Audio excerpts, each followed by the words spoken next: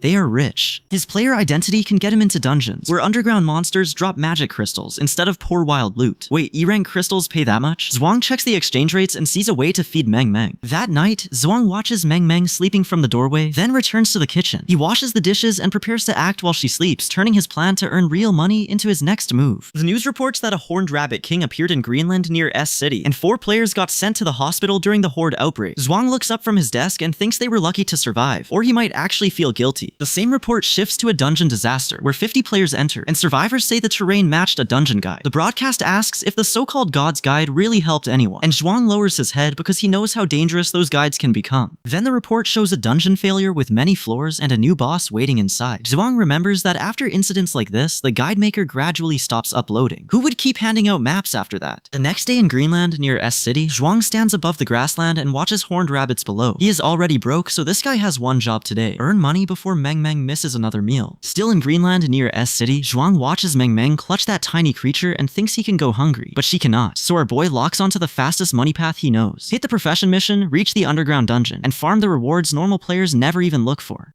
He designed this game, and he knows the hidden drops are real. On the way to dungeon territory, the new world starts blocking old shortcuts. Battle jets lose stability over the area. Signals die inside the defensive circle, so players fall back on free horse carriages to reach the danger zones. No signal, no rescue button. As the carriage passes open land, Zhuang sees the new world's verdict spelled out. Nature thrives better without humans. That means this dungeon trip is not just travel through danger. It is a push through a world that is already treating people like the problem. At the Demon Wolf dungeon north of Skyline Tree, Zhuang reaches the entrance for his demon race profession mission. The place runs like an MMORPG lobby now, with carry teams waiting outside and prices posted like dungeon danger is a shop menu. Wait, he has to clear this in 1 hour? Sister Ma, the project manager who once pressed him over rent, is here selling raid slots at 30,000 for 1 run. Zhuang needs a carry, but that price hits harder than the wolves waiting inside. Buy 5, get 1 free is not helping his wallet. Then Zhuang spots the players who tried to kill him back in Greenland. Sister Ma notices their levels climbed and their gear looks better, so this guy keeps his mask on and prays the past stays quiet. Too late to relax. A recruiter still needs bodies for the team, so he asks Zhuang to join. When they question the mask, Zhuang hides behind the miner rule, because miners enter dungeons for magic crystals and stay out of the fighting. Did they really not recognize him? The cover works, so Zhuang helps settle the team deal and shakes on it. He gets inside without without paying carry money, and the group now treats him like harmless labor. Good enough. Inside the dungeon cave, the team stops before the ornate gate and lights up their torches. Zhuang's demon eye kicks in, giving him clear sight in the dark while everyone else prepares for the usual crawl. The kid can see what they miss. Zhuang spots E-rank magic crystals in the chamber, exactly the kind of money he came for. But the dungeon answers first, and armored demon wolves push out from the tunnel before he can mine anything. The carry team moves to fight. One player identifies the level 12 armored demon wolf and takes aggro while ordering everyone ready. The wolves hit back hard, forcing the fighters to spend their skills just to hold the first wave. Zhuang is supposed to be the miner, so every move he makes risks exposing him. When the fight presses too close, Zhuang stops playing helpless and meets the wolf head on. He cuts into the opening the team creates, and the attack drives the beast back before it can break their line. Now the dungeon knows he is not just luggage. A warning snaps through the cave. One more wolf is coming. Sister Ma fires both hands to intercept it, but the returning blast pushes through the air toward the team, and Zhuang's fake miner act is about to cost him seconds he may not have. Inside the demon wolf dungeon, Zhuang has stopped pretending and needs crystals fast, because every gain buys Meng another day. He tells the team the boss is almost at the entrance, right underneath them, then launches upward with one quick yash. Zhuang drops through the shortcut and lands straight in front of Luca, the demon wolf dungeon boss. The hit comes first, cuts 10 HP off him, and forces our boy to dodge before the boss pins him down. Pinned close to Luca, Zhuang digs into his inventory and thinks, what do I use right now? He pulls out the horned rabbit summon, because armored demon wolves eat dungeon scraps and go wild for horned rabbit meat. Zhuang sees Luca bite on the bait and thinks, is this really my opening? He drives his attack into the wolf's belly, the weak spot he remembers, and the boss finally drops enough EXP to make him grin. The crystal in Zhuang's hand gives him the next plan right away. If one boss gives this much, this guy can farm the pit until his pockets stop crying. So Zhuang repels deeper, but the horned rabbit smell turns the pit into a feeding call. Demon wolves flood in below him, and he snaps back up the rope before his clever plan eats him instead. Zhuang reaches the ledge and calls down a neat little goodbye, safe because the wolves cannot climb after him. Then the pack suddenly turns and leaves, and Zhuang freezes with one thought. Why did they leave? Elsewhere in the dungeon canyon, the wolves rush into another adventuring party instead. Their mage thinks the pack should be manageable, but the first exchange tells the whole group this is not a normal spawn. The wolves keep pressing, so the party leader orders everyone to stay calm and cover the injured teammate. He sends healing to the wounded fighter, then commands the hooded mage to blast the whole pack at once. The party is already shaken from surviving the horned rabbit king and a hospital stay, so the next wave lands badly. The fireball detonates, a demon wolf walks through it unharmed, and one teammate begs the leader to retreat before the pack finishes them. In the dungeon canyon, Xiaoxi commits to one big fireball, so the whole party closes around him and shields the cast. The pack keeps coming anyway, and Zhuang cuts into the chaos from his side of the tunnel before the wolves can swarm the wounded player. The book-holding teammate breaks first and says they are doomed. Then another player recognizes the problem. This is not a random pack, because the demon wolf leader should be guarding the second floor gate. Zhuang hacks a path through the wolves and clocks the layout fast. The boss room is right below them, so this guy decides the geared party can survive without him for now. Zhuang still winces at the mess he caused, because that wolf lure almost got the party killed once already. But his own mission is ticking, so he leaves them alive and pushes toward the boss path. Below, the party reaches a marked cave chamber and runs straight into the demon wolf leader with its pack.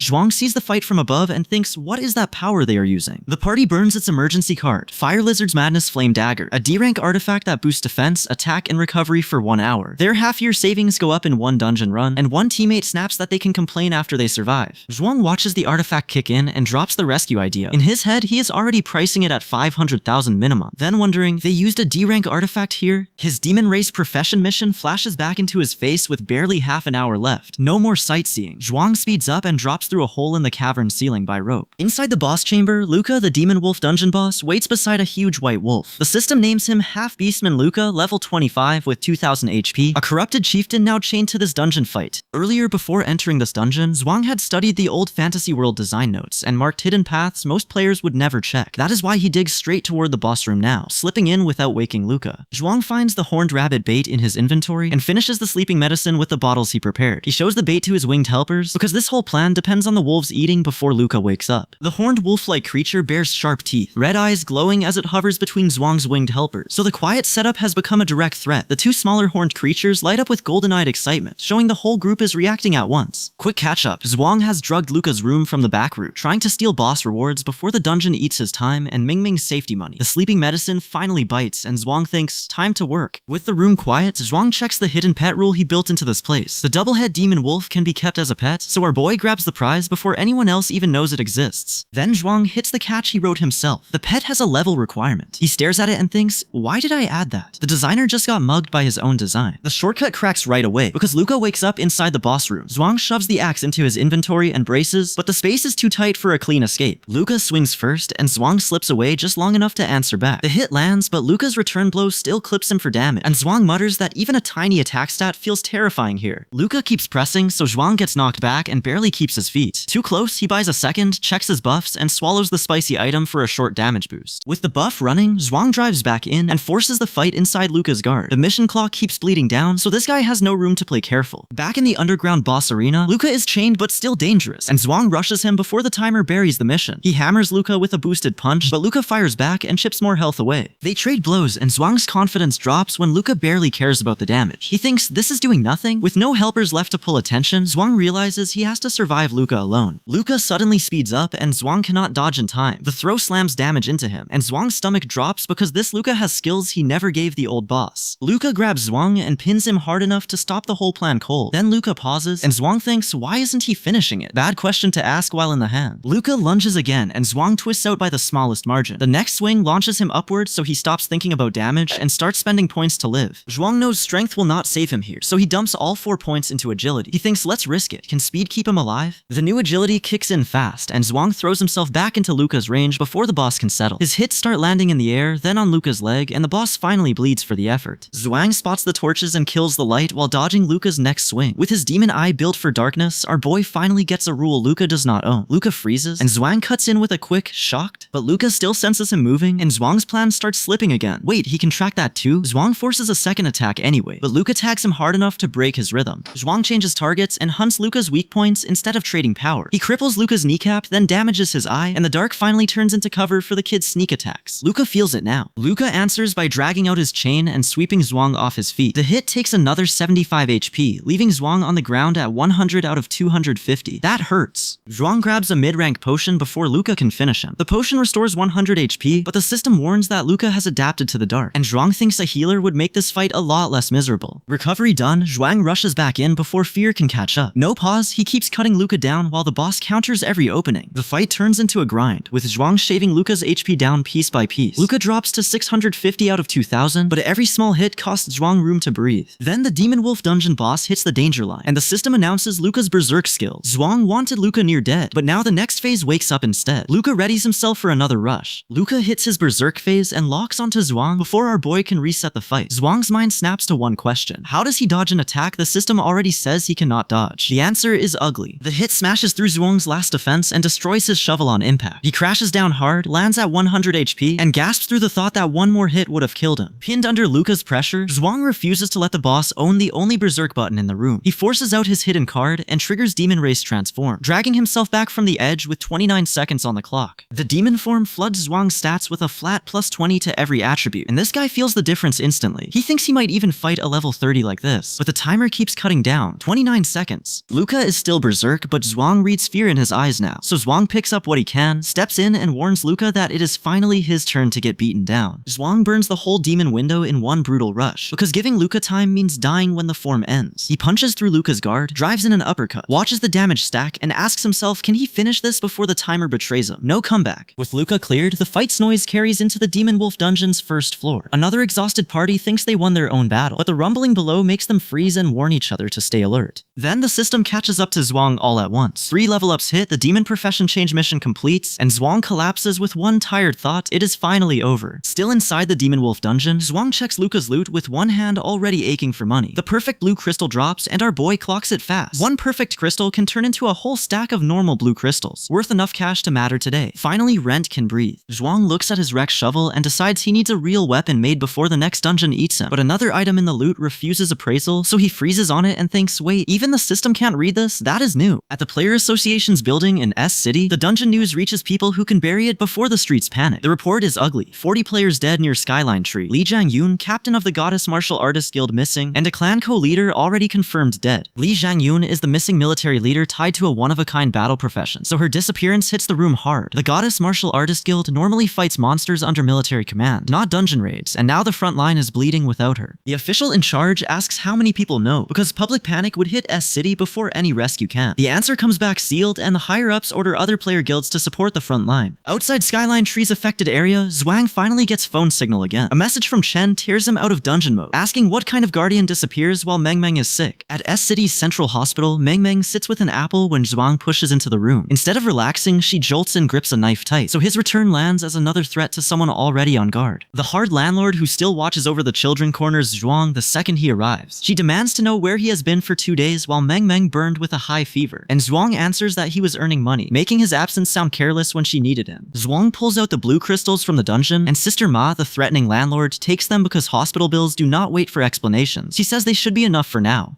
But Zhuang is already thinking bigger. If dungeon rewards pay this much, why not become a miner and dig out survival himself? Zhuang steps into Dragon Tea Inc. and finds a nurse waiting inside, while Sister Ma can barely get her words out. He sits alone for a moment, then decides he should go, because standing still is getting him no answers. Zhuang tells the doctor he is Meng Meng's parent, because somebody has to stand there for her. The doctor hands over the document and tells him to prepare himself, and Zhuang's first thought is simple: prepare for what? The diagnosis reads Magic Element Syndrome, one of the new nightmares after the game world invaded Earth. The air now carries magic element particles, and most people live with it fine, but some bodies absorb too much until fever and sickness keep stacking. Meng Meng's fever sits at 40 degrees, and she can barely eat even with food in front of her. Zhuang has dungeon money in his hand now, but Meng Meng's body is fighting something money may not fix. At S City Central Hospital, Zhuang tries his own power on Meng Meng's sickness, but the result comes back cold. The power is ineffective. He stares at the hospital document as the doctor says Meng Meng staying alive is already a miracle. If power can't heal her, what can? Zhuang refuses to stop there, because Meng Meng still has one chance. The next route is the Burial Ground, a solo-only dungeon for levels 1 through 52, packed with undead and impossible for normal players to clear. No team, no backup. The kid looks at that death notice of a dungeon and thinks he is not the broke rabbit grinder from before. Zhuang is level 13 now, and he tells himself the current him is no longer weak. Can he clear it alone? Back in Meng Meng's hospital room, Zhuang returns to Sister Ma and the sleeping child. Sister Ma asks what the doctor said and whether Meng Meng is alright, because she can read enough from Zhuang's face already. Sister Ma also fumes over the hospital bill, saying they already paid 3,000 and it has not even been 4 days. Zhuang tries to praise her for being good to him, and Meng Meng immediately attacks him in her own tiny way. That little patient still has hands. Sister Ma notices Zhuang is filthy and tells him she will watch Meng Meng tonight. Zhuang explains the dirt came from digging holes in the Demon Wolf dungeon. Then our boy offers to bathe first before she cares for him. Sister Ma tells him to get lost fast. Outside that room, Zhuang sorts through what he has left. He is only level 13, but his attributes already beat most level 20 players, and Hunt Mark gives him a real shot at soloing a D-rank dungeon. Hard mode buys growth. Later on, S City's Zhuang An Street, the player business street, Zhuang walks into a pet store. The pet store attendant insists the caged creature is extremely safe, then explains its electric collar is on and its fangs are pulled. Zhuang hears all that and still says, okay, I'll buy it. Carrying the pet, Zhuang thinks Earth has changed, but people have not. Even after the game invasion, someone still found a way to sell danger with a receipt. At the exchange counter, players crowd around a rate board as magic crystal prices drop again. The merchant says more players are raiding dungeons now, so crystals keep losing value. Zhuang needs cash fast, and the market is already squeezing him. Zhuang pulls out one more crystal and asks the merchant to price it. The merchant appraises it carefully, then realizes it is a perfect D-rank magic crystal. Too bad the market has awful timing. The merchant explains that a perfect D-rank crystal can craft a D-rank weapon, but higher level players are already moving past it. Zhuang accepts the offer anyway, because hospital bills do not wait for better timing. The payment lands at $133,300 after tax. With money in hand, Zhuang checks weapon prices and hits the next wall. At a weapon stall, a hooded merchant shows him magical swords, but the good ones are still out of reach. He cannot even afford it. Then Zhuang spots one strange sword and stops. The system names it Baldur's Curse Sword, a no-level requirement weapon with 3 effects, including extra damage to death spirits. Wait, 3 effects? The merchant cuts into Zhuang's excitement and warns that the cursed sword does not suit humans. Zhuang asks the price anyway, and the merchant quotes 15,000 for a B-rank weapon humans can barely use. Quick catch-up. Zhuang has cash from dungeon loot, but every dollar still has to turn into strength, gear, or Meng Meng's hospital care. At the stall, he offers his D-rank axe for Baldur's Curse Sword, and the hooded merchant accepts after days of failing to sell it. Done deal. Zhuang walks away laughing, because the cursed sword is perfect for a demon player, not a normal human. He thinks he just made huge money today. The merchant only sees a decent axe and tells himself the buyer had plenty to spend. Back at the hospital, Zhuang gently checks on Meng Meng while she sleeps, with Sister Ma still watching over her. The dungeon money finally does something real, so he asks to move sick room 37 into a VIP room. For once, the bill bends first. Outside the hospital, the game invasion keeps spreading through ruined towns and player battlefields. Inside, Sister Ma stays by Meng Meng's bed, but she snaps that a normal fever does not need a VIP room. Zhuang hears the pushback, but Meng Meng's care already comes first. The next target sits at the Great Rift Valley, about 100 kilometers from S City and still inside Skyline Tree territory. Cars cannot reach the last stretch, so Zhuang has to walk 30 kilometers. He thinks, can a demon body handle that much road? Near the valley, Darren's village village works as a neutral supply hub for high-rank players in the west defense area. Zhuang reaches the village and calls down to check whether the people below can hear him, because this is the place where he has to make contact for supplies and missions. A drunk quest giver demands a pretty girl before he will share the mission. One angry youth reaches for a blade, but a green-haired ally warns him that attacking an NPC brings a blacklist, a wanted poster, and the player association chasing him.